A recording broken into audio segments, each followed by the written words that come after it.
But when we say that we need to raise GST sometime during 2022 to 2025 and sooner rather than later, that without the GST rate increase, we will not be able to meet our rising recurrent needs, and that it is not tenable for the government to run persistent budget deficits outside periods of crisis, then these statements ought to be framed in the context of the government's recurring cash surplus every year up to 2019.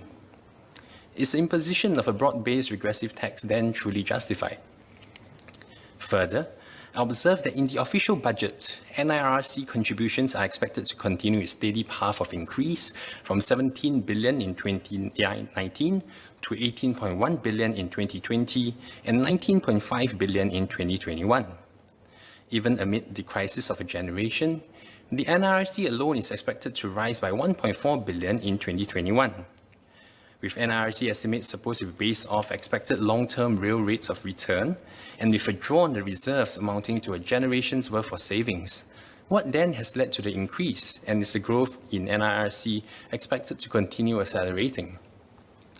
The bottom line to me then is therefore that we must caution against being overzealous in strengthening our revenue position through multiple pathways, such as the impending GST hike, especially amidst the macroeconomic uncertainties of today. I'd like to respond to Mr. Louis Chua's comment on GST. Is GST a regressive tax? Yes, it is. Stand alone, only without intervention. GST forms part of Singapore's overall tax and benefit system, which is progressive.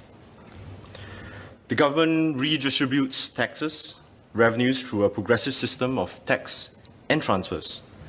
And one such example is a 6 billion assurance package that was announced at the unitary budget last year. No matter when GST is implemented, the lower and middle income groups will be buffered for 10 and 5 years respectively. In addition, additional assurances were also made that when GST is increased on healthcare and education, these increases will be absorbed by the government. Just a short clarification on Member Shawn Huang's clarification earlier just now. I do recognize that the 6 billion assurance package does go some way to offset the GST increase for families of between 5 to 10 years.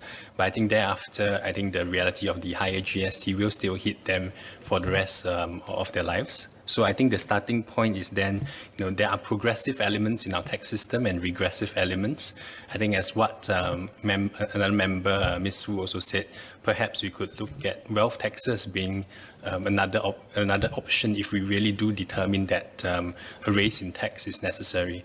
But I think the broader point that I was raising in my speech is actually, is the imposition of such a tax necessary in the first place, especially amidst the macroeconomic uncertainties. Thank you. Hi, Mr. Deputy Speaker. I'd just like to clarify on Mr. Louis Chua's comments.